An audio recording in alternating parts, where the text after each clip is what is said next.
क्या होगा? और जो दूसरी मुर्गी है वो अपना कर्तव्य पालन करती है, अपना फर्ज पूरा करती है, उस अंडे पर बैठती है, सेकती है, गर्म करती है और एक सुस्त बच्चा पैदा होता है। तो भगवान बुद्ध ने भी कहा है कि अपने कर्तव्य को करिए।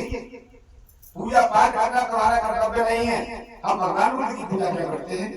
अभी आप लोगों के मन में ऐसा आएगा कि बच्चे जी हमसे मना कर रहे हैं और खुद अगरबत्ती मोमबत्ती जल रहे हैं।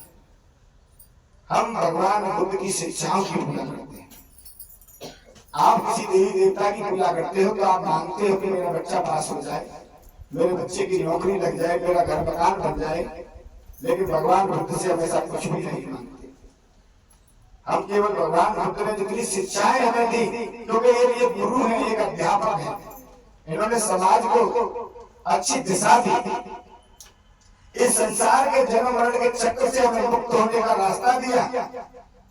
संसार में तमाम भगवान ईश्वर अल्लाह गॉड हुए, किसी ने जन्म मरण के चक्र से मुक्त होने का मार्ग नहीं दिया, क्योंकि भगवान ने कहा है कि संसार में जन्म लोगे तो एक दिन मरना पड़ेगा, और वही दुख है, क्योंकि सुख और दुख दोनों साथ चलते हैं और जीवन में सुख कम होता है, दुख ज्यादा होता है।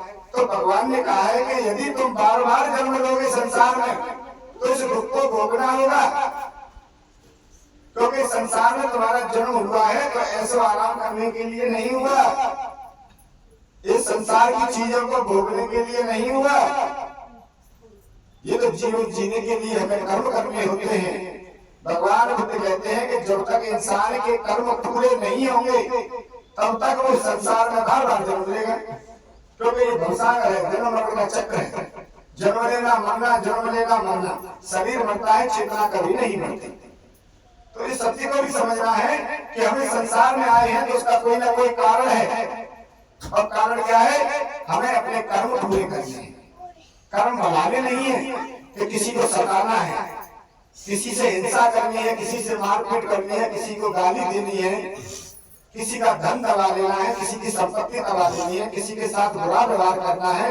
ये क्या करते हैं? हमारे कर्मों को बढ़ाते हैं, और यही बुरे कर्म हमारे क्या बन जाते हैं? प्रारब्ध बन जाते हैं, जो हमें भोगने होते हैं। इसलिए भगवान ने कहा है कि यदि आप असेवनम च बालानाम, आपको यदि संगति करनी है तो मूर्खों की संगति कभी मत करना, संगति करना तो अच्छे लोगों की करना। और भगवान कहते हैं कि पूजा च पूजनीयानाम एकम मंगल उत्तमम, इस संसार में सबसे बड़ा मंगल काम क्या है? जो इस संसार में पूजने के योग्य है।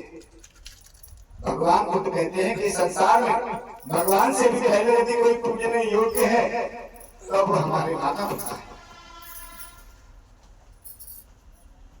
माता पिता की वैल्यू अब समझ में आती है बच्चों को, जब वो संसार छोड़कर चले जाते हैं। तो माता पिता का सदैव सम्मान करना है, सदा उनकी पूजा करनी है।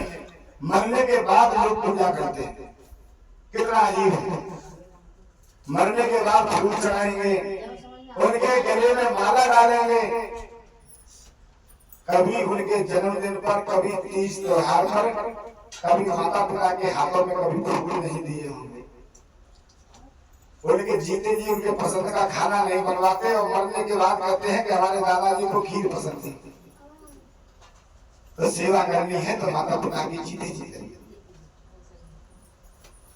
मरने के बाद हड्डी ले जाओ, नहलाओ गंगा जी ने, अरे नहलाना है तो जीते जी नहलाओ। भोजन कराना है तो बड़े बुजुर्गों को जीते जी भोजन कराओ, क्योंकि जब भी बुजुर्ग समय मांगते हैं तो बच्चे कह देते हैं कि अभी मेरे पास समय नहीं है, काम का नुकसान होगा। और कुछ बहुएं भी कह देती हैं अभी रुपया देखिए, लोग लंबाई देते हैं। तो ये एहसास सब बाद में होते हैं। मैं बहन बेटी से भी ये बात कहना चाहूंगा कि माता पिता सास ससुर एक दिन आप भी बनोगे, और जैसे कर्म आप करोगे वैसे ही तुम्हें भोगने होंगे। नहीं, आपको काटने के लिए वही मिलेगा जो आपने बोया है।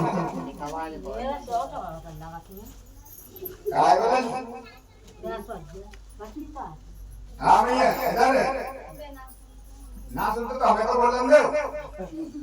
बात मत करो। नहीं वो कोई बात नहीं।